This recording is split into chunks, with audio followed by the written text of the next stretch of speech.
비행기 추락 1시간 전. 못지어출 키마이 메이러이. 안녕하세요. 조석석권에 오신 것을 환영합니다. 문자를 프리즘 삼아 성장의 혼란과 명쾌함을 비추고 이야기를 배삼아 가보지 못한 인생의 기슭으로 건너갑니다. 이번에 공유할 오리지널 이야기는 비행기 추락 1시간 전 물건을 가지러 집에 돌아왔다가 시댁 식구 8명이 축배를 드는 것을 들었다. 그의 예단으로 가져온 20억. 전부 우리 것이 되는 거야. 다음 날 길거리에 나앉게 된 8식구는 경악했다. 나는 드레스룸에 서서 가지런히 걸린 옷들 사이로 손가락을 부드럽게 스쳤다. 마침내 옅은 하늘색 리넨 원피스를 골랐다. 지금 몰디브는 여름이니 이 옷은 편안하면서도 사진도 잘 받을 것이다. 그래야 시어머니의 잔소리를 조금이라도 덜 들을 수 있겠지. 세아야, 아직 준비 안 됐어? 박지훈의 목소리가 침실에서 들려왔다. 짜증이 역력했다. 금방 끝나. 나는 대답하며 마지막 속옷 몇 개를 이미 빵빵한 캐리어에 쑤셔 넣었다. 이번 여행은 박씨 집안의 귀한 가족 여행으로 무려 8명이 총출동했다. 시어머니는 내게 모든 것을 완벽하게 준비하라고 신신당부했다. 나는 심호흡을 하고 주위를 둘러보며 빠진 것이 없는지 확인했다. 2년 전 박지훈과 결혼했을 때 재벌가 며느리의 삶이 이럴 줄은 꿈에도 몰랐다. 끝없는 집안일, 끊임없는 친척들 응대, 그리고 채워도 끝이 없는 요구들. 이세아, 온 가족이 너 하나 기다리고 있잖아. 박지훈이 문을 열고 들어서며 미간을 찌푸렸다. 그는 내가 준비해준 옅은 새 캐주얼 정장을 입고 있었고 잘생긴 얼굴에는 짜증이 가득했다. 미안해요. 혹시 어머님이 마음에 안 들어 하실까봐 갈아입을 옷을 몇 벌 더 챙기느라. 나는 작은 목소리로 변명하며 재빨리 캐리어 지퍼를 올렸다. 박지훈은 한숨을 쉬며 말투를 조금 부드럽게 했다.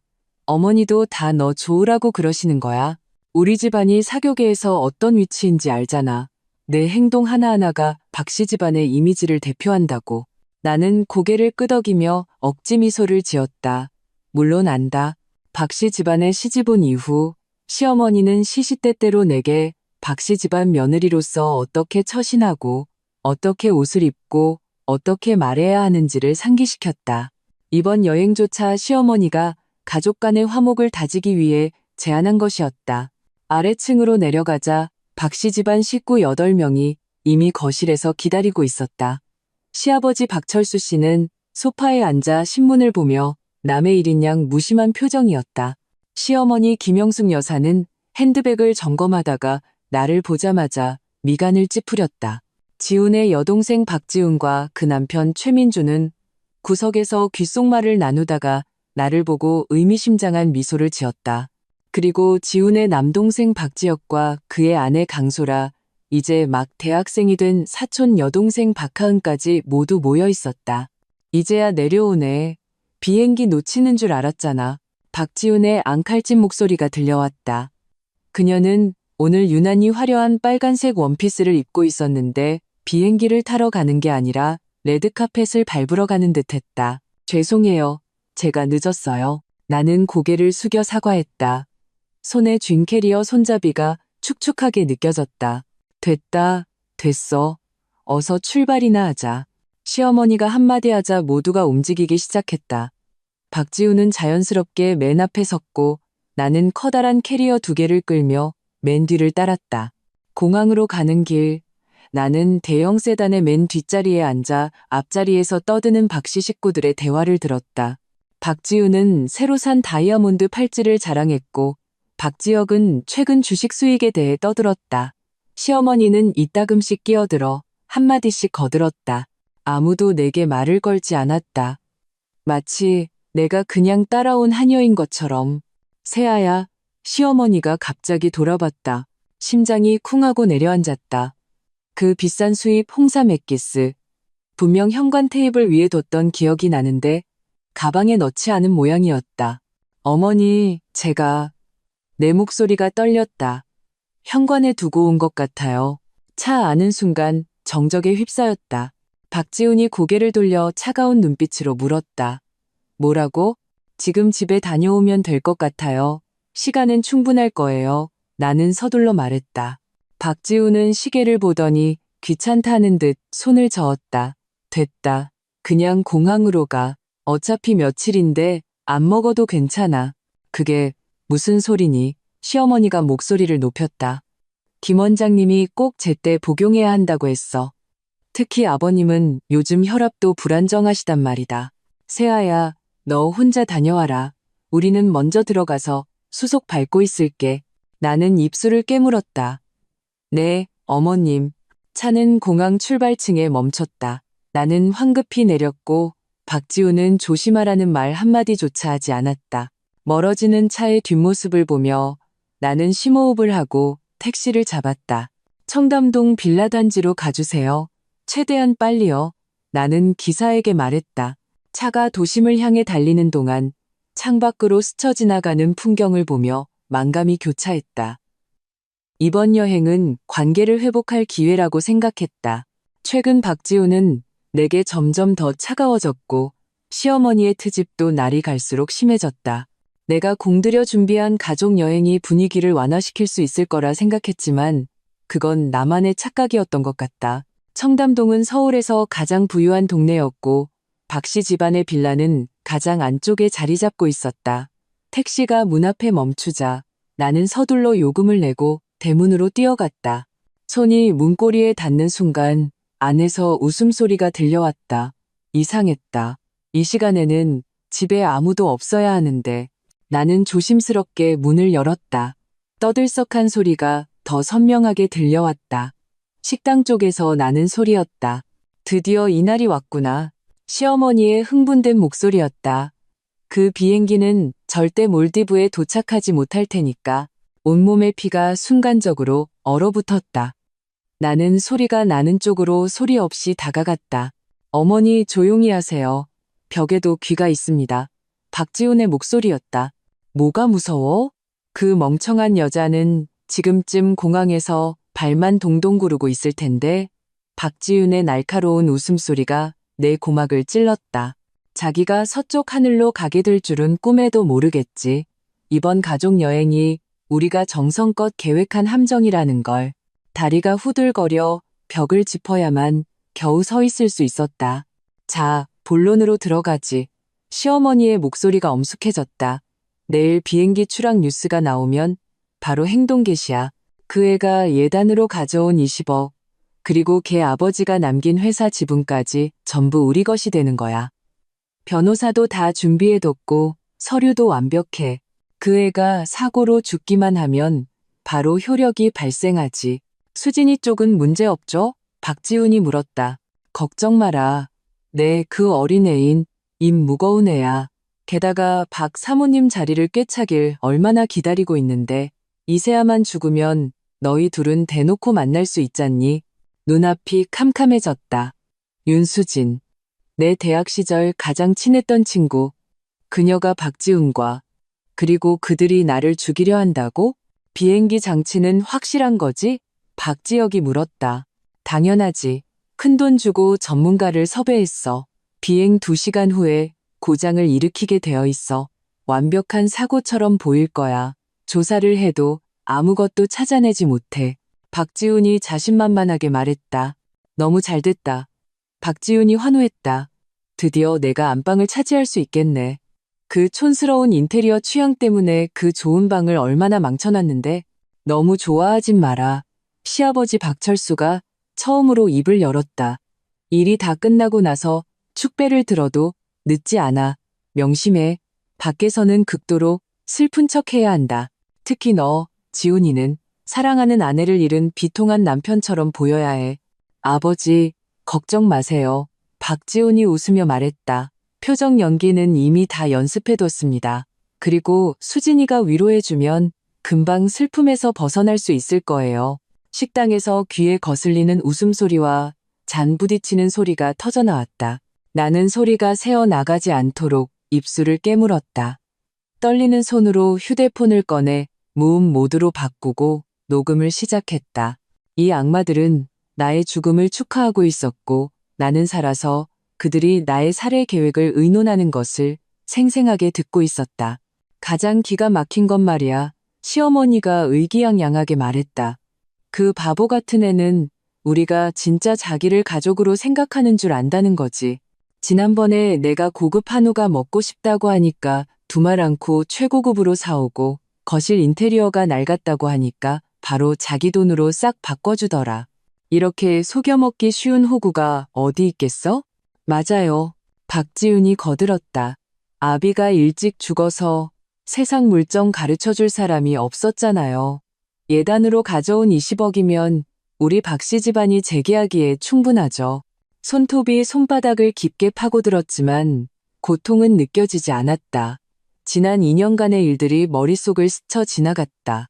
시어머니가 무심코 언급했던 명품들, 박지훈이 잠시 급하다며 빌려갔던 돈, 박지훈이 망가뜨리고 내게 보상하라고 했던 보석들, 모든 것이 계략이었다. 녹음은 10분간 계속되었다. 나는 조용히 뒤로 물러나 떠날 준비를 했다. 돌아서는 순간 실수로 현관의 장식품을 건드려 맑은 소리를 냈다. 식당 안에 웃음소리가 뚝 그쳤다. 무슨 소리지? 박지훈이 경계하며 물었다. 심장이 멎을 것 같았다. 나는 재빨리 문 밖으로 몸을 피했다. 문을 살며시 닫고 아파트 단지 정문을 향해 미친 듯이 뛰었다. 등 뒤에서 문 열리는 소리와 발소리가 어렴풋이 들렸지만 나는 이미 덤불 뒤로 몸을 숨겨 시야에서 사라졌다. 다른 택시를 잡아타고 나서야 온몸이 통제 불능으로 떨리고 있다는 것을 깨달았다. 휴대폰 속 녹음 파일은 내가 악몽을 꾼 게 아니라는 것을 증명하며 조용히 저장되어 있었다. 손님, 괜찮으세요? 기사가 백미러로 나를 걱정스럽게 쳐다봤다. 네, 괜찮아요. 나는 애써 평정을 가장했다. 신라호텔로 가주세요. 감사합니다. 차가 출발했다. 창밖을 보며 마침내 눈물이 터져 나왔다. 하지만 이것은 슬픔의 눈물이 아니었다. 분노의 불꽃이었다. 박씨 집안 8명은 자신들이 이겼다고 생각하겠지? 내가 그들의 뜻대로 소리소문 없이 사라질 거라고 생각하겠지? 아니, 게임은 이제 막 시작됐을 뿐이다. 나는 눈물을 닦고 휴대폰 연락처에서 김 변호사님으로 저장된 연락처를 찾았다. 나의 혼전 계약서에 어떤 함정이 숨어 있는지 확인할 시간이었다. 박씨 집안이 사고를 원한다고? 좋다. 그들은 사고를 맞이하게 될 것이다. 단지 주인공은 내가 아니라 그들 자신이 될 것이다. 나는 신라호텔 스위트룸의 통유리창 앞에 앉아 무의식적으로 찻잔 가장자리를 만지작거렸다. 창밖으로는 화려한 도시의 야경이 별처럼 쏟아지고 있었지만 나의 세계는 몇 시간 전에 산산조각 났다. 휴대폰이 진동했다. 박지훈의 7번째 부재중 전화였다. 나는 냉소하며 휴대폰을 비행기 모드로 바꾸고 대신 호텔 전화기를 들어 김 변호사에게 전화를 걸었다. 김 변호사님, 이세아입니다. 제 혼전 계약서 원본을 가지고 즉시 신라호텔로 와주세요. 가장 완전한 버전으로요. 내 목소리는 나 자신도 놀랄 만큼 침착했다. 지금요? 이세아 씨, 무슨 일 있으십니까? 김 변호사는 분명 당황한 듯했다. 오시면 알게 될 겁니다. 나는 전화를 끊고 심호흡을 했다. 김 변호사를 기다리는 동안 휴대폰의 녹음 파일을 다시 틀어 내가 헛들은 게 아님을 확인했다. 박씨 집안 8명의 환호성이 선명하게 들려왔다. 한 글자 한 글자가 칼날처럼 내 심장을 파고들었다. 2년 전 결혼식 장면이 떠올랐다. 그때는 내가 진정한 사랑을 찾았다고 생각했다. 아버지가 돌아가신 지 반년밖에 되지 않았을 때 박지훈의 등장은 내 잿빛 인생의 한 줄기 빛과 같았다.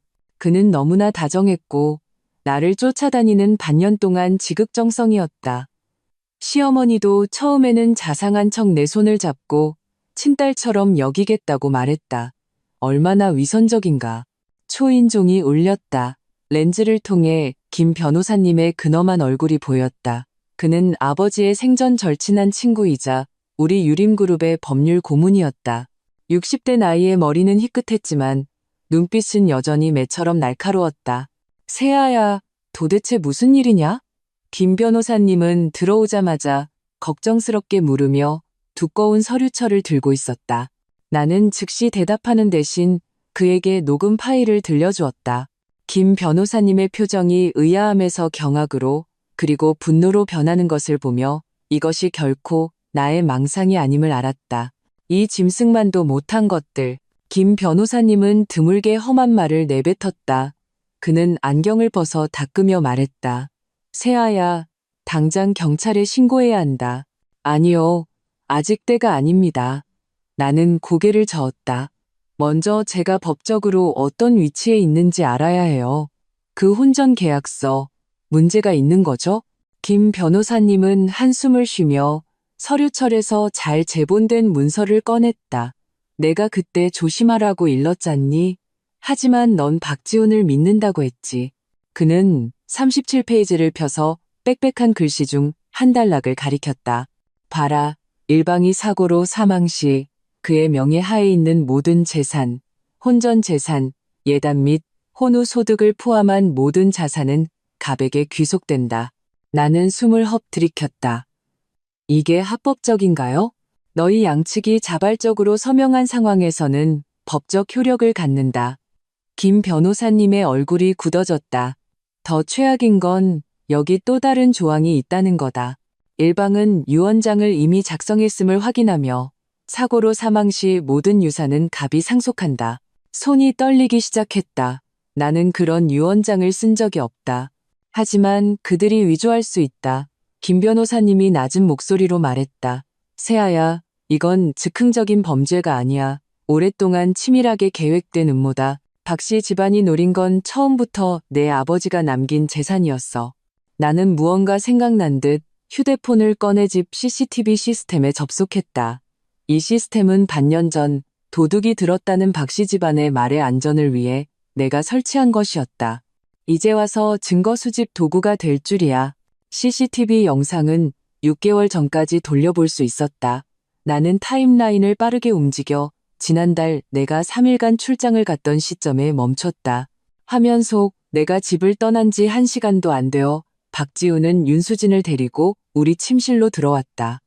그들은 내 침대 위에서 거리낌 없이 뒹굴었다. 더 역겨운 것은 그 후 윤수진이 내 옷장을 열어 내 옷과 보석을 걸쳐보며 거울 앞에서 요염한 포즈를 취하는 장면이었다. 미친년. 나도 모르게 욕설이 터져나왔다. 윤수진은 내 대학 시절 최고의 친구였다. 심지어 그녀의 아버지가 아플 때 내가 5억 원을 빌려주기까지 했는데 이것이 그녀의 보답이란 말인가. CCTV를 계속 돌려보자 더 소름 끼치는 장면들이 나왔다. 시어머니는 내가 없을 때 박지훈을 데리고 내 보석함을 뒤져 가장 비싼 몇 점을 챙겼다. 박지훈과 박지혁 형제는 내 서재에서 서류를 뒤지며 사진을 찍어댔다. 시아버지 박철수 씨는 심지어 내 화장대 위 화장품까지 확인하며 무언가를 찾는 듯했다. 그들은 내 모든 걸 감시하고 있었어. 나는 중얼거리며 오싹함을 느꼈다. 다시 초인종이 울렸다. 나는 경계하며 문 쪽을 봤다. CCTV에는 강민서, 내가 진정으로 신뢰하는 친구의 얼굴이 보였다. 그녀는 초조한 얼굴로 문 밖에 서 있었고 손에는 서류 봉투를 들고 있었다. 세아야, 세상에, 너 괜찮아? 민서는 들어오자마자 나를 꽉 안았다. 너희 가족 다 몰디브 간다고 뉴스 봤는데 네가 왜 여기 있어? 나는 간단히 상황을 설명했다. 민서의 얼굴은 점점 굳어졌다. 그 박지훈, 그럴 줄 알았어. 그녀는 이를 갈며 말했다. 그러고는 내게 서류 봉투를 건넸다. 이거 봐. 너한테 말해야 할지 망설였는데 이제는 봐야겠다. 서류 봉투 안에는 박지훈과 윤수진의 다정한 사진들이 가득했다. 무려 1년이 넘는 기간 동안 찍힌 것들이었다. 가장 가슴 아픈 사진은 작년 아버지 기일에 윤수진이 내 옆에서 눈물을 펑펑 쏟았는데 바로 그날 밤 박지훈과 호텔에서 밀회를 즐긴 사진이었다. 그리고 이거, 민서가 휴대폰을 꺼냈다. 윤수진, 지난주에 갑자기 고액의 생명보험에 가입했어. 수혜자는 박지훈으로 되어 있고 나는 눈을 감고 심호흡을 몇 번 하고 나서야 가슴속의 격통을 억누를 수 있었다. 눈을 떴을 때 나는 놀랍도록 침착해져 있었다. 김 변호사님, 법적으로 지금 제가 어떻게 해야 하죠? 우선 내 안전을 확보해야 한다. 김 변호사님이 안경을 고쳤었다. 다음으로 더 많은 증거를 수집해야 해. 이 녹음 파일이 유리하긴 하지만 살인 예비 음모를 증명하기엔 부족하다. 더 확실한 물증이 필요해. 비행기는요? 민서가 물었다. 비행기에 손을 쓰겠다고 했잖아요. 나는 즉시 그의 의도를 알아차리고 호텔 전화기를 들어 항공사에 전화를 걸었다. 안녕하세요. CC 3047편의 최신 운항 정보를 문의하고 싶습니다. 네, 예약 승객 이세아입니다. 전화기 저편의 직원은 비행기가 기체 결함으로 지연되어 정비 중이며 내일 아침에나 출발할 수 있을 것이라고 알려주었다. 전화를 끊고 김 변호사님, 민서와 눈빛을 교환했다. 아직 손을 쓰지 못했거나 뭔가 차질이 생긴 모양이다. 김 변호사님이 분석했다. 세아야, 지금 너에게 유리한 점이 있어. 그들은 네가 음모를 알아챘다는 사실을 모른다는 거다. 시간을 벌어야 해요. 내 머릿속이 빠르게 돌아갔다. 첫째, 나는 아무것도 모르는 척. 원래 계획대로 몰디브에 가는 척 해야 한다.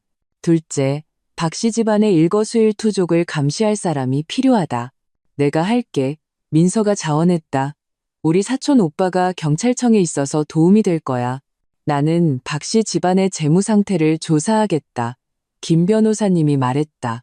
이런 살인 계획은 보통 심각한 재정 위기를 동반하기 마련이지. 우리 셋은 새벽까지 토론하며 초기 계획을 세웠다. 김 변호사님은 떠나기 전 신신당부하며 안전을 강조했고 민서는 나와 함께 밤을 보내기로 했다. 침대에 누웠지만 잠이 오지 않았다. 민서는 이미 잠들어 옅은 숨소리를 내고 있었다. 나는 조용히 창가로 다가가 멀리 반짝이는 불빛을 바라보았다. 박지훈, 내가 마음대로 요리할 수 있는 순한 양인 줄 알았지? 내가 누구의 딸인지 잊었나 보구나. 내 아버지 이윤석은 맨손으로 유림그룹을 일군 분이다. 어릴 때부터 내게 사업은 전쟁터라고 가르치셨다. 지난 2년간 박씨 집안을 위해 숙이고 들어간 것은 내가 당신을 사랑하고 믿었기 때문이다. 이제 게임의 규칙은 바뀌었다. 다음 날 아침 내 휴대폰은 온갖 부재중 전화와 메시지로 가득했다. 박지훈, 시어머니, 박지훈, 심지어 윤수진에게서 온 가식적인 안부 메시지까지. 나는 심호흡을 하고 박지훈에게 전화를 걸었다. 세아야, 도대체 어디 갔었어? 온 가족이 너 찾고 있었잖아. 박지훈의 목소리에는 가짜 걱정이 가득했다. 비행기 오늘 정오로 변경됐어. 너 어디야?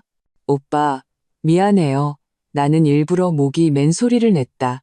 어제 갑자기 어지러워서 저혈당이었나 봐요. 호텔에서 하룻밤 쉬었어요. 지금 바로 공항으로 갈게요. 호텔? 무슨 호텔? 전화는 왜 안 받았어? 박지훈의 추궁에는 미세한 경계심이 섞여 있었다. 휴대폰 배터리가 나갔어요. 너무 힘들어서. 오빠, 나 너무 무서웠어요. 내 연기는 효과가 있었다. 박지훈의 목소리가 즉시 부드러워졌다. 알았어, 알았어. 울지 말고 공항에서 기다릴 테니 빨리 와. 전화를 끊자 민서가 이미 깨어나 걱정스럽게 나를 보고 있었다. 너 정말 그 비행기 탈 거야? 당연히 아니지. 나는 냉소했다. 하지만 내가 갈 거라고 믿게 만들어야 해. 1시간 후 나는 창백한 얼굴과 붉게 부은 눈으로 공항에 나타났다. 이것은 민서의 뛰어난 화장 기술 덕분이었다. 박씨 집안 8명은 나를 보고 각기 다른 표정을 지었다. 박지훈이 빠르게 다가와 내 어깨를 감쌌다. 왜 이렇게 됐어? 나 어제 갑자기 너무 아팠어요. 나는 그의 품에 기대며 그의 거짓된 온기를 느꼈다. 여행 전에 너무 긴장했나 봐요. 됐다. 빨리 탑승 수속이나 하자. 시어머니가 짜증스럽게 말했지만 나는 그녀의 시선이 내 얼굴에 몇 초 더 머물며 내 상태를 살피는 것을 놓치지 않았다. 탑승 수속을 할 때 나는 일부러 맨 뒤로 처졌다. 사람이 없는 틈을 타 지상직 직원에게 약병 하나를 건네며 몇 마디 속삭였다. 그것은 내가 미리 준비한 수면제였는데 사실은 누구든 단시간에 탈진하게 만들 수 있는 강력한 설사약이었다. 탑승 안내방송이 울릴 때 나는 갑자기 배를 움켜쥐었다. 아야, 나 생리통이 갑자기 시작된 것 같아. 화장실 좀 다녀올게요. 또 왜 그래? 박지훈이 눈을 흘겼다. 너만 유난이야. 박지훈이 동생을 꾸짖고는 나를 향해 말했다. 빨리 다녀와. 비행기 시간 다 됐어. 나는 고개를 끄덕이고 화장실 쪽으로 빠르게 걸어간 뒤 방향을 틀어 공항 경찰대로 향했다. 그곳에는 민서와 김 변호사님, 그리고 2명의 경찰관이 이미 기다리고 있었다. 그들 탑승했습니까? 김 변호사님이 물었다. 나는 고개를 끄덕였다. 경찰대 창문 너머로 박씨 집안 8명을 태운 비행기가 활주로를 달리는 것이 보였다. 계획대로라면 비행기는 이륙 후 곧 기체 결함으로 회항할 것이고 박씨 식구들은 끔찍한 고통 속에서 끌려 내려오게 될 것이다. 경찰은 이 사건을 비밀리에 수사하기로 동의했습니다. 김 변호사님이 말했다. 하지만 정식으로 체포하려면 더 많은 증거가 필요합니다. 곧 갖게 될 거예요. 나는 평온하게 말했다. 시선은 점점 멀어지는 비행기를 쫓고 있었다. 바로 그때 휴대폰이 울렸다. 모르는 번호였다. 잠시 망설이다 전화를 받았다. 여보세요? 이세아 씨, 나 강진국입니다. 전화기 너머로 묵직한 남자의 목소리가 들려왔다. 자네 아버지의 오랜 친구인데 집안에 문제가 좀 있다고 들었네. 나는 놀라 김 변호사님을 쳐다봤다. 그는 고개를 끄덕이며 믿어도 된다는 신호를 보냈다. 네, 강 회장님. 나는 대답하며 갑자기 코끝이 찡해지는 것을 느꼈다. 강진국 회장님은 아버지가 생전에 가장 신뢰했던 사업 파트너이자 금융계의 거물이었다. 박씨 집안에 대한 정보가 좀 있는데 자네가 흥미를 가질 만한 것들이야. 괜찮다면 내일 내 사무실로 한번 오게. 전화를 끊고 나는 한 줄기 희망을 느꼈다. 박씨 집안은 자신들이 내 모든 것을 쉽게 빼앗을 수 있다고 생각했겠지만 그들은 배신당한 여자의 결심을 그리고 이윤석의 딸이 가진 능력을 과소평가했다. 비행기는 멀리서 은색점으로 변했다. 나는 입가에 냉소를 띄었다. 박지훈, 넌 양을 사냥한다고 생각했겠지. 하지만 네가 건드린 건 사자라는 걸 몰랐을 거야. 진짜 쇼는 이제부터 시작이야. 비행기 사고 소식은 그날 오후 각 언론사의 헤드라인을 장식했다. 속보 CC 3047편, 이륙 직후 기체 결함 의심 비상 신호, 인근 공항에 무사히 비상 착륙, 승객 전원 생존. 나는 호텔 스위트룸 TV 화면의 뉴스 보도를 보며 입꼬리를 살짝 올렸다. 화면 속 박씨 집안 8명은 구급대원들에게 들것에 실려 초췌한 모습으로 비행기에서 내려오고 있었다. 박지훈은 창백한 얼굴로 배를 움켜쥐고 고통스럽게 신음했고 시어머니 김영숙 여사는 머리가 다 헝클어진 채 카메라를 향해 소리를 질러댔다. 늘 이미지를 중시하던 박지훈은 휠체어에 웅크린 채 체면도 차리지 못하는 모습이었다. 네가 만든 특효약이 제대로 먹혔네. 민서가 내 옆에 앉아 웃음을 참지 못했다. 박지훈 저 꼴 좀 봐. 욕할 힘도 없을 만큼 쏟아냈나 보네. 나는 TV 볼륨을 키워 기자의 보도를 들었다. 관계자에 따르면 기내 다수 승객이 급성 장염 증세를 보여 공항 식당 음식물에 의한 것으로 추정되며 항공사 측은 전면 조사를 약속했습니다. 휴대폰이 미친 듯이 진동하기 시작했다. 화면에 박지훈의 이름이 떴다.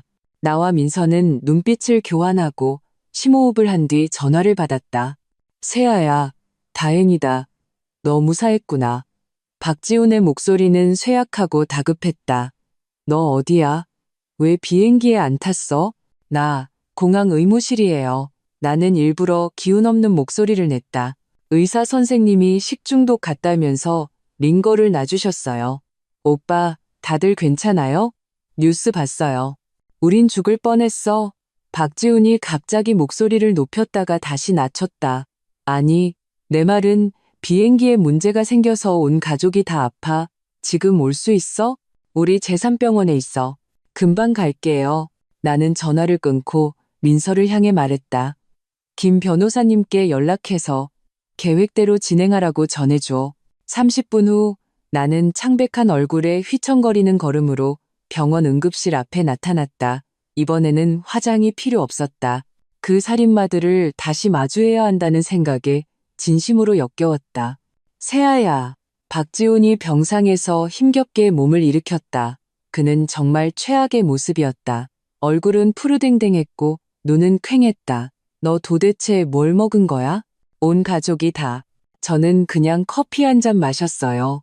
나는 기운 없이 문가에 기대며 눈물을 글썽였다. 미안해요, 오빠.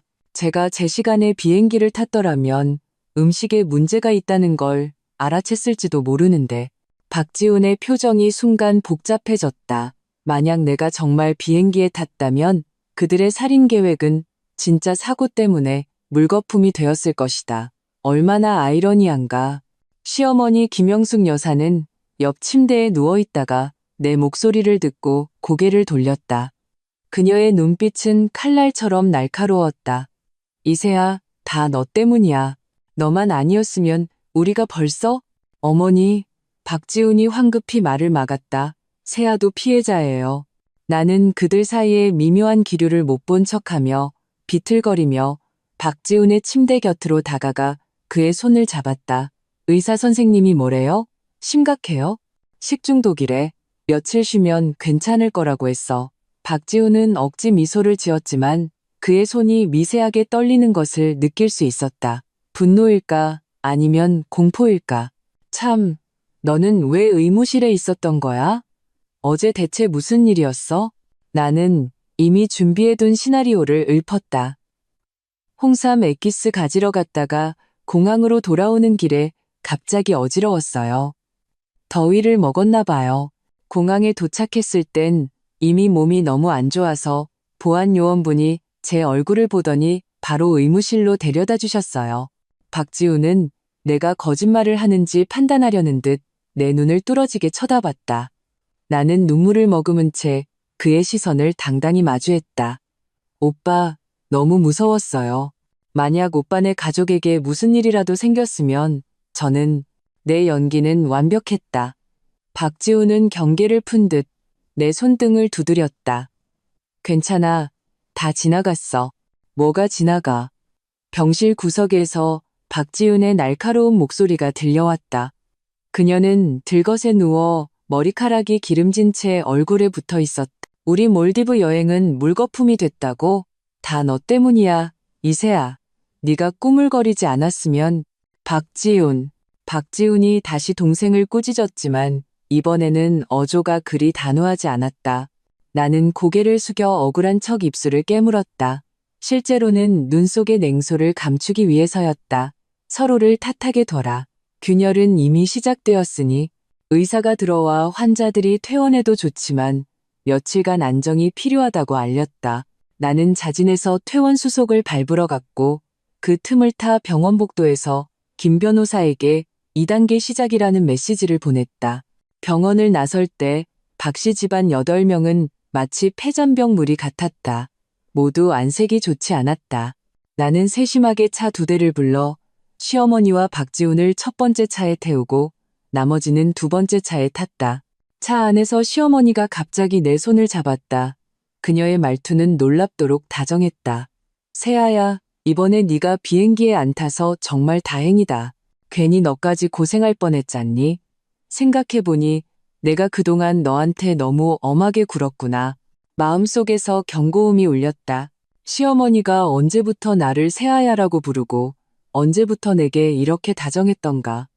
이 비정상적인 행동은 단 한 가지를 의미했다.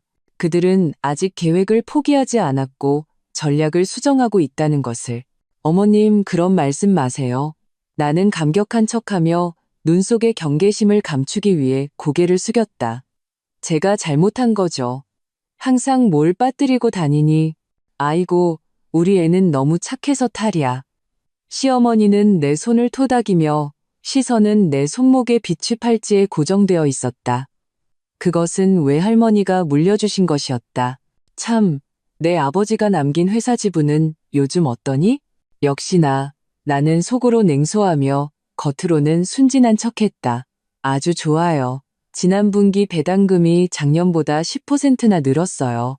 나는 앞자리에 박지훈과 시아버지가 동시에 귀를 쫑긋 세우는 것을 알아차렸다. 그럼 다행이고 다행이야. 시어머니의 미소가 깊어졌다. 세아야, 어미가 너한테 할 말이 있는데 지훈이도 이제 30이 넘었으니 아이를 생각해야지.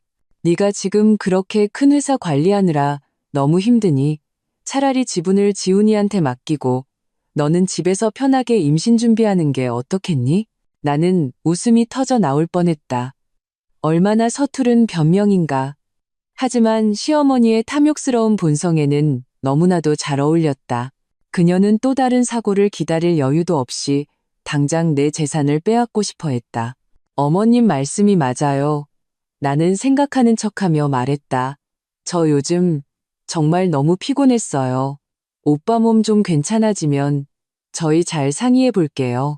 백미러를 통해 박지훈과 시어머니가 만족스러운 눈빛을 교환하는 것을 봤다. 그들은 내가 낚였다고 생각하고 있었다.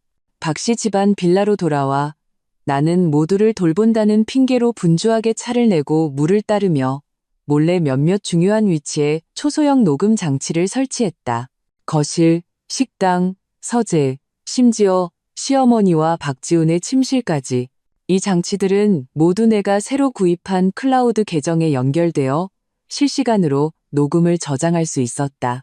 밤이 되어 각자에게 따뜻한 우유를 챙겨준 뒤 나는 두통을 핑계로 일찍 방으로 들어왔다. 문을 잠그고 즉시 이어폰을 끼고 집안의 동태를 살폈다. 예상대로 박씨 식구들은 내가 방에 들어간 것을 확인한 후 즉시 거실에 모여 회의를 시작했다. 걔가 동의했다고? 그렇게 간단히? 박지혁의 목소리는 의심으로 가득했다. 네가 뭘 알아? 그 계집애는 원래 속이기 쉬웠어. 시어머니가 의기양양하게 말했다. 게다가 감히 거절할 수 있겠어? 어머니, 너무 낙관하지 마세요. 박지훈의 목소리는 신중했다. 이번 계획 실패는 너무 이상해요.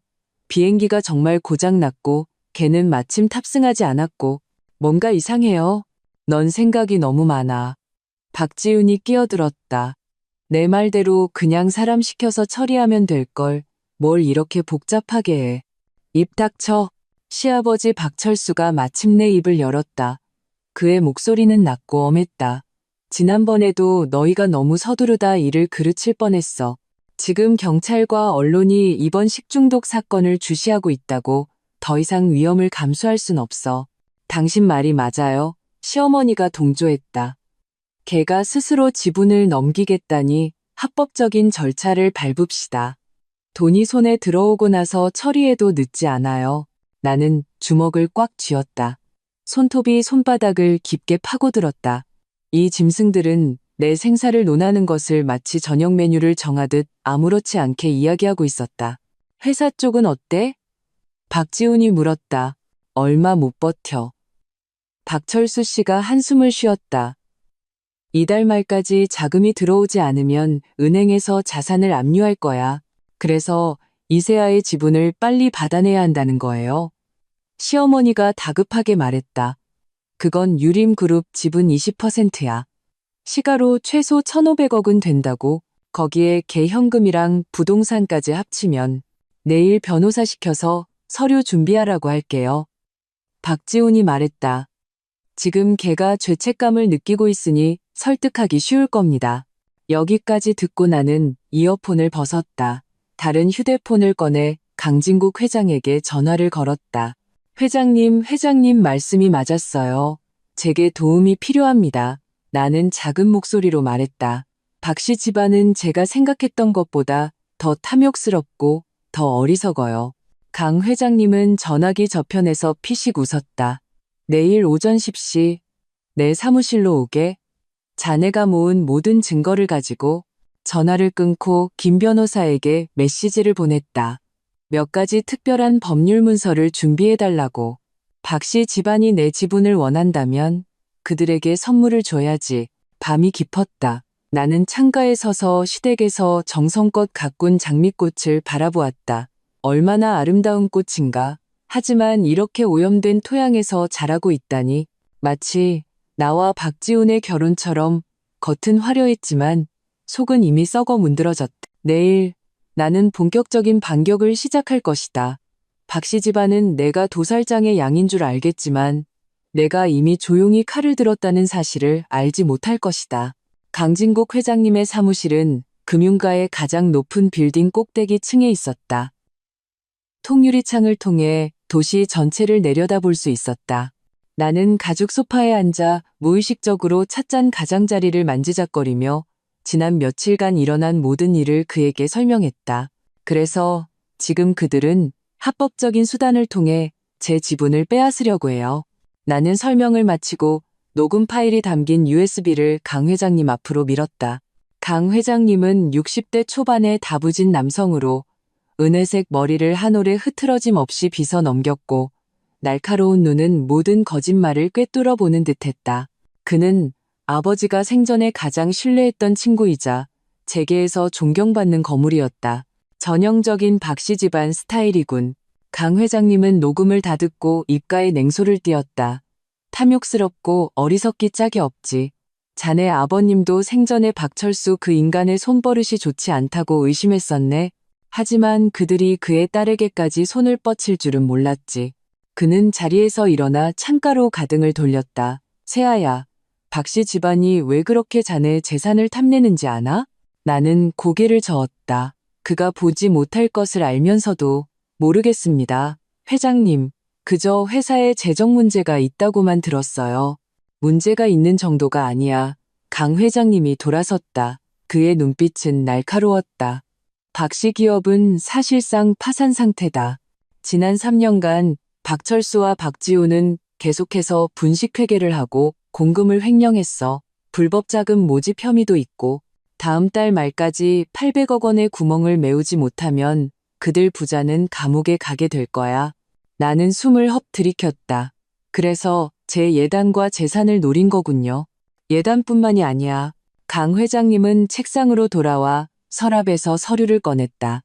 그들은 유림그룹 전체를 원하고 있어. 박지훈이 자네와 결혼한 건 처음부터 끝까지 음모였던 게야. 서류에는 박씨 집안의 지난 몇 년간의 재무 기록과 은행거래 내역이 담겨 있었다. 대량의 자금이 비밀리에 해외 계좌로 옮겨졌고 회사 장부상으로는 적자를 기록한 것으로 명확히 나타나 있었다. 이것만으로도 그들을 감옥에 보낼 수 있겠어요. 나는 서류를 넘기며 미세하게 떨리는 손가락으로 말했다. 아직 부족해. 강 회장님이 고개를 저었다. 이건 재무 사기를 증명할 뿐 그들이 자네를 살해하려 했다는 것을 증명하진 못해. 더 많은 증거가 필요하다. 집에 지금 도청 장치를 설치했어요. 나는 말했다. 하지만 그들도 조심스러워서 쉽게 실언을 하진 않을 거예요. 그럼 기회를 만들어주면 되지. 강 회장님의 눈에 섬광이 스쳤다. 자네가 말했지. 그들이 지분양도 계약서에 서명하길 재촉한다고. 역으로 이용하는 거야. 단 모든 과정이 우리 통제하에 있어야 하네. 강 회장님의 사무실을 나설 때 내 가방에는 정교하게 설계된 지분양도 계약서 초안이 들어있었다.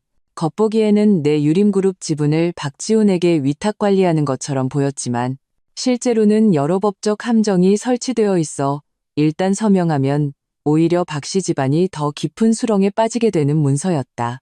엘리베이터에서 막 내렸을 때 휴대폰이 울렸다. 화면에 윤수진이라는 이름이 떴다. 나는 그 이름을 몇 초간 노려보다가 전화를 받았다. 세아야, 세상에, 괜찮아?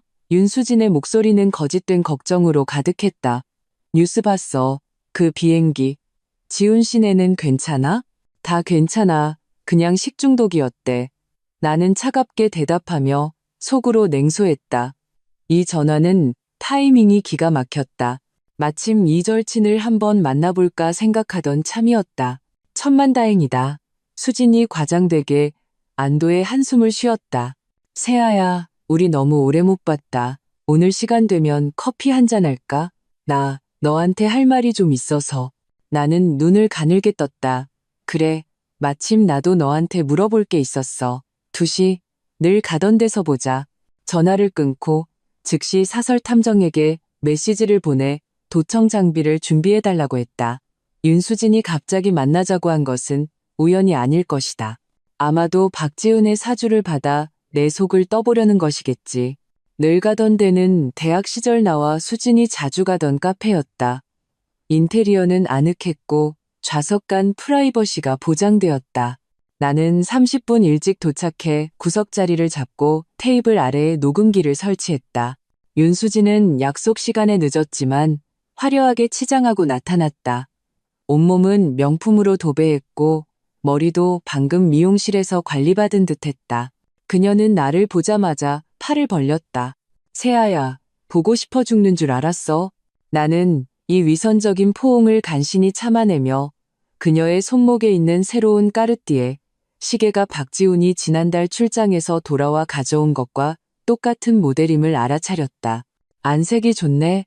나는 미소 지으며 일부러 비행기 사고 이야기는 꺼내지 않았다. 요즘 무슨 좋은 일 있어? 수진의 미소가 순간 굳었다. 무슨 좋은 일은 일 때문에 바빠 죽겠어. 그녀는 재빨리 화제를 돌렸다. 내 얘기는 됐고 너는 어때? 지훈 씨네는 괜찮고? 비행기 고장이라니 너무 끔찍하다. 그러게 하마터면 나는 일부러 말을 흐리며 커피를 저었다. 수진아, 우리 대학 때 했던 말 기억나? 평생 좋은 친구로 지내면서 어떤 비밀도 없이 지내자고 했던 거? 당연히 기억하지. 수진이 즉시 내 손을 잡았다. 세아야, 넌 내 최고의 친구야. 그럼 왜? 나는 눈물을 글썽이며 그녀를 쳐다봤다. 왜 박지훈이랑 잤어? 수진의 얼굴이 순간 새하얘졌다. 그녀의 손이 감전된 듯 움츠러들었다. 너 무슨 소리 하는 거야? 모른 척하지 마. 내 목소리는 떨렸지만 슬픔 때문은 아니었다. CCTV 다 봤어. 우리 집에서, 내 침대에서. 우리 아빠 기일에. 수진의 입술이 떨리기 시작했다. 그녀는 주위를 둘러보며 아무도 우리 대화를 듣지 못하는 것을 확인하고는 갑자기 목소리를 낮췄다. 세아야, 내 말 좀 들어봐. 박지훈이 나를 유혹했어. 그는 널 전혀 사랑하지 않는다고 했어. 네 아버지 재산 때문에 너랑 결혼한 거라고. 나는 속으로 냉소하며 겉으로는 충격과 고통에 휩싸인 표정을 지었다. 정말? 그가 어떻게 그럴 수가. 그는 그냥 쓰레기야. 수지는 내가 이미 자신을 믿는다고 생각했는지 더욱 열연을 펼쳤다. 네 돈을 손에 넣으면 너랑 이혼할 거라고도 했어. 세아야, 내가 계속 너한테 말해주고 싶었는데 네가 상처받을까 봐. 얼마나 서투른 연기인가. 나는 그녀의 발연기에 박수를 쳐주고 싶을 지경이었다. 하지만 내 목적은 그녀를 폭로하는 것이 아니라 더 많은 것을 털어놓게 유도하는 것이었다. 그럼 그들이 비행기에서 무슨 짓을 하려던 것도 알아? 나는 눈물을 머금고 작은 목소리로 물었다. 수진의 얼굴이 순간 새하얘졌다. 너 그걸 어떻게 알았어? 그럼 진짜였구나. 나는 입을 막고 무너지는 척했다. 박지훈이 나를 죽이려고 했어. 아니야. 수진이 황급히 내 손을 잡았다. 그건 그냥 박지훈의 아이디어였어. 박지훈은 나중에 후회했다고. 세아야, 제발 날 믿어줘. 나는 웃음이 터져나올 뻔했다. 윤수진은 살인 계획을 인정했을 뿐만 아니라 책임까지 박지훈에게 떠넘겼다. 이 녹음은 정말 완벽했다. 널 믿어. 나는 거짓 눈물을 닦았다. 수진아, 이제 내가 의지할 사람은 너밖에 없어. 박지훈이 나한테 지분 양도 계약서에 서명하라고 강요해. 나 어떻게 해야 해? 수진의 눈이 반짝였다. 그녀는 미끼를 물었다. 일단 서명하지 마. 박지훈 말로는 그 지분이 수천억 원의 가치가 있다고 했어. 세아야, 이렇게 하자. 일단 동의하는 척하고 그 서류 나한테 한번 보여줘. 내가 아는 변호사 중에 아주 실력 있는 사람이 있거든. 얼마나 탐욕스럽고 어리석은 여자인가. 그녀는 박지훈을 통해 내 돈을 얻으려 했을 뿐만 아니라 이제는 직접 내게서 지분을 가로채려 하고 있었다. 알았어. 내일 서류 가져다 줄게. 나는 고마운 척 말했다. 수진아, 고마워. 너 정말 내 최고의 친구야. 우리는 위선적인 포옹으로 작별했다. 나는 그녀가 서둘러 카페를 나서는 것을 보았다. 분명 박지훈에게 보고하러 가는 것이겠지. 나는 자리에 앉아 테이블 아래에 녹음기를 꺼냈다. 입가에 냉소가 걸렸다. 카페를 막 나섰을 때 휴대폰이 울렸다. 민서였다. 목소리가 다급했다. 세아야, 너 어디야? 박지훈이 내 오피스텔 뒤졌어. 뭐? 나는 심장이 멎는 듯했다. 언제? 30분 전에 네가 말한 대로 네 집에 CCTV 설치해놨는데 박지훈이 예비 열쇠로 들어와서 네 서랍이랑 옷장을 다 뒤지는 걸 봤어. 뭔가 찾는 것 같던데 바로 갈게. 나는 전화를 끊고 택시를 잡았다. 가는 길에 집 CCTV 시스템에 접속했다. 역시나 박지훈이 내 침실에서 난장판을 벌이고 있었다. 그녀는 거칠게 내 서류를 뒤지고 옷장을 살피고 심지어 매트리스까지 들어 확인했다. 마침내 그녀는 내 화장대 보석함에서 만년필 하나를 찾아냈다. 그것은 사실 내가 자주 사용하는 녹음기였다. 심장이 철렁했다. 그 녹음기 안에는 지난 한 주간의 모든 녹음, 박씨 집안이 살인 계획을 논의하는 내용까지 들어있었다. 만약 박지훈이 발견한다면 CCTV 화면 속 박지훈은 호기심에 그 펜을 만지작거리며 버튼을 몇 번 눌렀다. 갑자기 그녀의 얼굴이 새하얘졌다. 분명 안의 내용을 들은 것이었다. 그녀는 재빨리 펜을 자기 가방에 쑤셔넣고 황급히 내 오피스텔을 떠났다. 젠장. 나도 모르게 욕을 내뱉었다. 택시기사가 백미러로 나를 쳐다봤다. 나는 즉시 김 변호사님께 전화를 걸었다. 긴급 상황입니다. 박지훈이 중요한 증거가 담긴 녹음기를 발견했어요. 그녀가 박지훈에게 알리기 전에 조치를 취해야 합니다. 진정하게 김 변호사님이 침착하게 말했다. 그 펜은 비밀번호로 보호되어 있어 단시간에 열지 못할 거야. 지금 집으로 가지 말고 바로 내 사무실로 오게. 대책을 논의해야 해.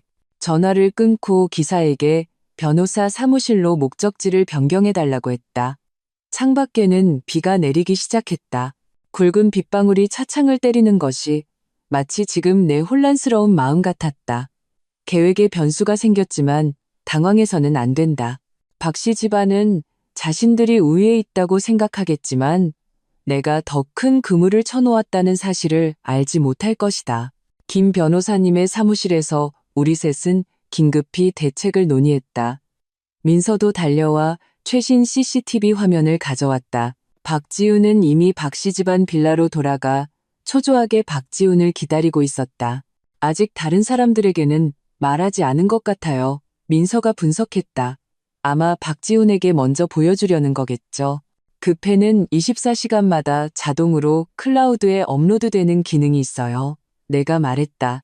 박지훈이 인터넷에 연결하기만 하면 안의 내용이 자동으로 제 계정에 백업될 거예요. 하지만 그녀가 박지훈에게 직접 보여주면 인터넷에 연결하지 않고 열 수도 있잖나.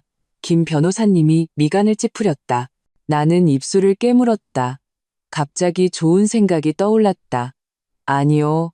그녀는 인터넷에 연결하게 될 거예요. 제가 그렇게 만들 거니까요. 나는 휴대폰을 꺼내 박지훈에게 문자를 보냈다. 지훈아, 내 중요한 녹음기 펜이 없어졌어. 내일 이사회에 쓸 회의록이 들어있는데 혹시 봤어? 몇 초 후 박지훈에게서 답장이 왔다. 아니, 무슨 녹음기? 나는 냉소하며 계속 타자를 쳤다. 파란색 만년필 모양이야. 내 보석함에 뒀는데 못 찾으면 큰일 나. 회사 기밀이 들어있어서 잃어버리면 경찰에 신고해야 하거든. 이번에는 박지훈이 2분 후에 답장했다. 아, 본 것 같기도 하다. 내일 가져다 줄게. 고마워. 참, 비밀번호는 1024야. 절대 함부로 누르지 마. 전부 사업 기밀이야. 나는 이 메시지를 보내고 김 변호사님과 민서를 쳐다봤다. 미끼를 던졌어요. 똑똑하네. 민서의 눈이 빛났다. 그녀는 분명 안에 뭐가 있는지 먼저 들어보려고 할 거야. 그리고 그녀가 비밀번호를 입력하고 인터넷에 연결하는 순간 김 변호사님이 미소 지으며 내 말을 이었다. 우리 셋은 서로를 보며 미소 지었다. 계획에 차질이 생겼지만 주도권은 여전히 내 손에 있었다. 비는 점점 더 세차게 변호사 사무실의 창문을 두드렸다. 이 정교하게 짜인 복수의 그물 속에서 박씨 집안은 내가 설치한 함정을 향해 한 걸음씩 다가오고 있었다. 그리고 오늘 밤은 그들 악몽의 시작이 될 것이다. 새벽 2시 내 휴대폰이 진동했다. 화면에 클라우드 백업 완료 알림이 떴다. 나는 즉시 침대에서 일어나 노트북을 켜고 클라우드 계정에 로그인했다. 박지윤은 역시 미끼를 물었다. 녹음기 속 내용이 전부 업로드되었고 박지윤이 녹음기를 켠 후의 대화까지 포함되어 있었다. 나는 이어폰을 끼고 재생 버튼을 눌렀다. 이 망할 건 어떻게 쓰는 거야? 박지윤의 짜증 섞인 목소리가 들렸다. 배경음으로 문 닫는 소리와 발소리가 들렸다. 잠시 부스럭거리는 소리 후 비밀번호 1024. 하, 열렸네. 이 미친년이 무슨 비밀을 숨겼는지 들어볼까? 이어서 녹음기에 원래 저장되어 있던 내용, 즉 박씨 집안이 살인 계획을 논의하던 그 결정적인 녹음이 재생되었다. 박지윤의 숨소리가 점점 거칠어졌다. 세상에, 이 멍청한 게 녹음을 했어. 박지윤의 목소리가 공포로 날카로워졌다. 오빠, 오빠, 빨리 와서 이거 들어봐. 발소리, 그리고 박지윤의 의아한 목소리가 들렸다. 이 밤중에 왜 소란이야? 이게 뭔데? 이세아 녹음기야. 우리가 한 모든 대화를 녹음했어. 비행기 일도 알고 있다고. 침묵. 그리고 박지훈의 억눌린 욕설이 들렸다. 젠장. 내가 요즘 걔 이상하다고 했잖아. 그날 비행기 안 탄 거 절대 우연이 아니야. 어떻게? 걔가 이 녹음 경찰에 넘기면 박지훈의 목소리가 떨렸다. 진정해. 박지훈이 일갈했다. 아직 넘기지 않았어. 그랬으면 벌써 경찰이 쳐들어왔겠지. 이 펜을 이렇게 숨겨둔 걸 보면 아직 어떻게 쓸지 결정하지 못했다는 거야. 하지만 내일 다시 가져가겠다고 했단 말이야. 박지윤은 거의 비명을 질렀다. 내가 찾았다고, 내일 가져다 준다고 거짓말했어. 진정해. 박지훈이 생각에 잠긴 듯 말했다. 걔가 너한테 비밀번호를 알려주면서 뭐라고 했어? 안에 회사 기밀이 있어서 잃어버리면 경찰에 신고해야 한다고. 박지윤이 갑자기 말을 멈췄다. 잠깐, 걔가 어떻게 그렇게 쉽게 비밀번호를 알려줬지? 설마 이거 함정이야? 박지훈의 목소리가 얼음장처럼 차가워졌다. 널 떠보는 거야. 이 펜 이미 자동으로 업로드됐을지도 몰라. 그럼 어떡해? 박지윤의 목소리에는 울음이 섞여 있었다. 잠시 침묵이 흐른 후 박지훈이 말했다. 일단 다른 사람들, 특히 부모님께는 알리지 마. 내일 네가 펜을 돌려주는 척하면서 걔 반응을 살펴봐. 내가 사람 시켜서 걔 일거수일투족을 감시할 테니. 녹음은 여기서 끝났다. 나는 이어폰을 벗고 키보드를 빠르게 두드렸다. 이 새로운 녹음 파일을 이전 증거들과 함께 압축하여 암호화한 뒤 김 변호사님과 강 회장님께 각각 한 부씩 보냈. 창밖의 비는 그쳤지만 밤은 여전히 깊었다. 시간을 보니 새벽 3시 15분. 몇 시간 후면 나는 박지윤과 마주해야 한다. 그리고 이 연극은 한치의 오차도 없이 완벽하게 해내야 한다. 나는 다시 침대에 누웠지만 잠이 오지 않았다. 박지훈은 내가 생각했던 것보다 더 경계심이 강했다. 그는 이미 이것이 함정일 수 있다고 의심하기 시작했다. 하지만 괜찮다. 이것이 바로 내가 원했던 효과니까. 그들을 긴장시키고 실수를 저지르게 만드는 것. 아침에 나는 일부러 평소보다 늦게 일어나 여유롭게 아침을 먹고 박지윤에게 녹음기 펜에 대해 묻는 문자를 보냈다. 그녀는 정오에 직접 내 회사로 가져다 주겠다고 답했다. 내 속을 떠보려는 심산이겠지. 나는 웃는 이모티콘과 함께 고마워라고 답했다. 회사 사무실에서 나는 가장 신뢰하는 몇몇 임원들을 소집해 짧은 회의를 열었다.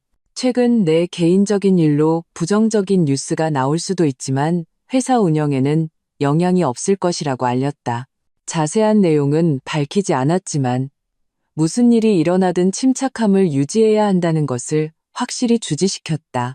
정오 12시 30분, 박지윤이 약속대로 찾아왔다.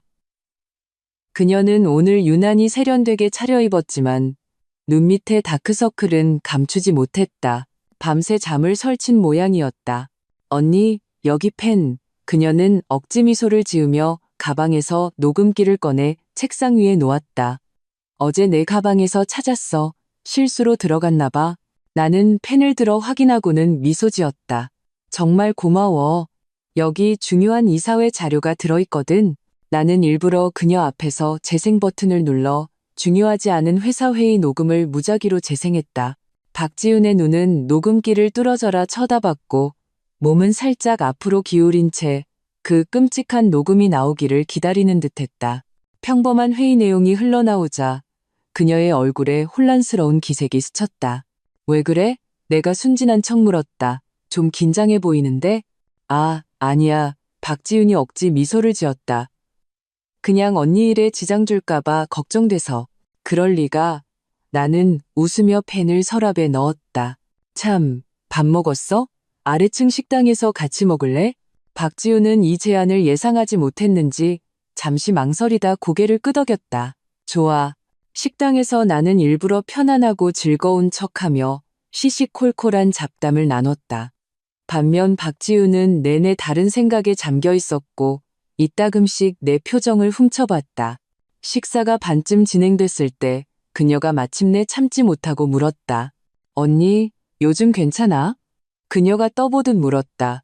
내 말은 비행기 그 일 이후로 트라우마 같은 거 안 남았어? 나는 포크를 내려놓고 그녀의 눈을 똑바로 쳐다봤다. 왜 그렇게 물어봐? 그냥 걱정돼서 그러지. 박지훈의 미소는 어색했다. 온 가족이 다 언니 걱정하고 있어. 그래? 나는 고개를 살짝 갸웃했다. 그런데 왜 그날 병원에서는 지훈이 네가 다나 때문이라고 했어? 박지훈의 안색이 순간 변했다. 내가 그냥 말 실수한 거야. 알잖아. 나 성격 급한 거. 농담이었어. 나는 갑자기 웃음을 터뜨렸다. 알아. 네가 날 걱정하는 거. 참, 다음 주가 어머님 생신인데 내가 서프라이즈 준비했어. 절대 비밀이야. 성공적으로 화제를 전환하자 박지훈은 눈에 띄게 안심했다. 이 식사는 겉으로 보기에 화기애애한 분위기 속에서 끝났다. 하지만 나는 박지훈이 돌아가서 박지훈에게 나의 모든 표정과 말 한마디를 보고할 것이라는 것을 알고 있었다. 예상대로 그날 밤 집 CCTV에는 박씨 집안이 긴급 가족 회의를 여는 모습이 포착됐다. 나는 이어폰을 끼고 그들의 대화를 엿들었다. 아주 정상적으로 보였어. 회사 회의 녹음까지 틀어보더라니까. 박지훈이 보고했다. 하지만 아무리 봐도 연기하는 것 같아. 비행기 얘기는 꺼냈어? 박지훈이 물었다. 아니, 내가 떠보니까 반응이 좀 이상하긴 했어. 박지훈이 망설이며 말했다. 그리고 어머님 생신에 서프라이즈를 준비했다고 하더라. 서프라이즈? 무슨 서프라이즈? 시어머니 김영숙 여사가 경계하며 물었다. 몰라. 말 안 해주더라. 그 계집애 요즘 너무 이상해. 시아버지의 낮은 목소리가 들렸다. 지훈아, 걔가 정말 우리 계획을 모르는 게 확실해? 확실하지 않아요. 박지훈이 인정했다.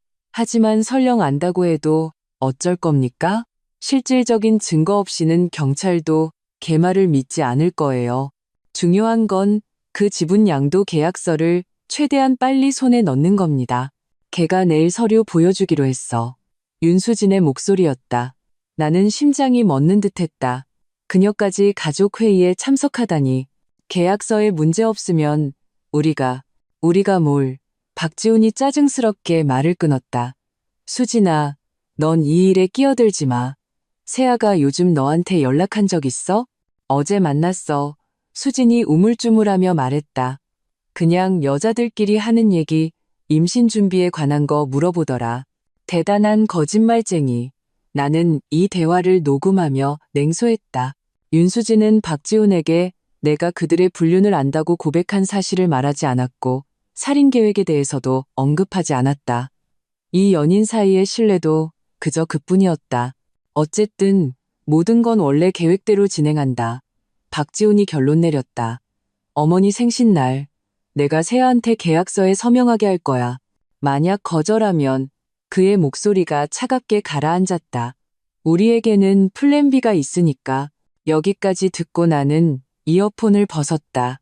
강 회장님께 메시지를 보냈다. 박씨 집안이 시어머니 생신날 행동 개시할 준비를 합니다. 저희도 속도를 내야 합니다. 강 회장님에게서 곧 답장이 왔다. 자료는 준비됐다. 내일 오전 10시 자네 인감과 신분증을 가지고 오게. 다음 날 나는 약속 시간에 강 회장님의 개인 사무실에 도착했다. 김 변호사님 외에 낯선 얼굴 2명이 더 있었다. 한 명은 금융범죄수사대의 유경감이었고 다른 한 명은 베테랑인 마검사였다. 이세아 씨 제공해 주신 증거를 바탕으로 저희는 박 씨 기업에 대한 비밀 수사에 착수했습니다. 유경감이 엄숙하게 말했다. 초동 수사 결과 박철수와 박지우는 실제로 재무사기, 공금 횡령 및 불법 자금 모집 혐의가 있습니다. 하지만 이것만으로는 그들이 당신을 살해하려 했다는 것을 증명하기에 부족합니다. 더 직접적인 증거가 필요합니다. 마 검사가 덧붙였다. 시어머니 생일 파티가 최적의 기회입니다. 내가 말했다. 그들은 분명 저에게 지분양도 계약서에 서명하라고 강요할 겁니다. 심지어 다시 저를 제거하려고 시도할지도 몰라요. 너무 위험해. 김 변호사님이 미간을 찌푸렸다. 네가 직접 참석해서는 안 된다. 제가 가야만 해요. 나는 단호하게 말했다. 그래야만 그들이 마각을 드러낼 테니까요. 다만 나는 가방에서 작은 장치를 꺼냈다. 여러분의 도움이 필요합니다. 그것은 최신형 은폐 카메라 및 녹음 장치로 지정된 수신단에 실시간으로 음성과 영상을 전송할 수 있었다. 강 회장님이 기술진을 시켜 내 팔찌에 교묘하게 장착해 준 것이었다. 이것은 박 씨 식구들이 한 번도 본 적 없는 새로운 장신구라 의심을 사지 않을 것이다. 생일 파티 당일 저희가 실시간으로 모니터링하겠습니다. 유경감이 약속했다. 그들이 당신을 위협하거나 강제로 서명하게 하려는 순간 현장에서 체포할 수 있습니다. 떠나기 전 강 회장님이 나를 따로 남겼다. 세아야, 정말 이렇게 할 건가? 일단 시작하면 되돌릴 수 없어. 그들은 저를 죽이려 했어요, 회장님. 나는 평온하게 말했다. 단지 돈 때문만이 아니라 제가 그들의 걸림돌이었기 때문이에요. 만약 제가 물러서면 그들은 더욱 거리낌 없이 행동할 겁니다. 강 회장님은 나를 한참 동안 응시하더니 마침내 고개를 끄덕였다. 자네는 자네 아버지가 생각했던 것보다 훨씬 강하군. 명심하게. 무슨 일이 있어도 내가 자네를 지지할 테니. 이후 며칠간 나는 겉으로는 아무 일 없는 척했다.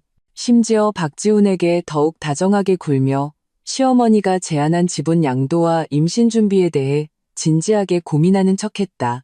비밀리에 나는 수사팀과 긴밀히 연락하며 시어머니의 생일 파티를 준비했다.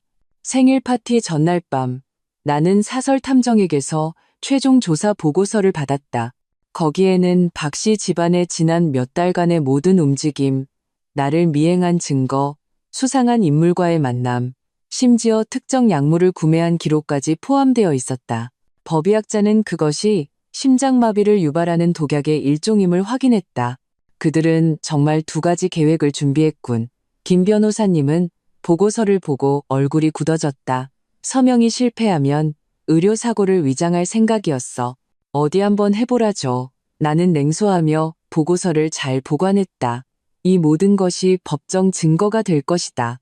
시어머니 생일 당일 나는 일찍 일어나 정성껏 화장을 하고 그 특별한 팔찌를 찾다. 거울 속의 나는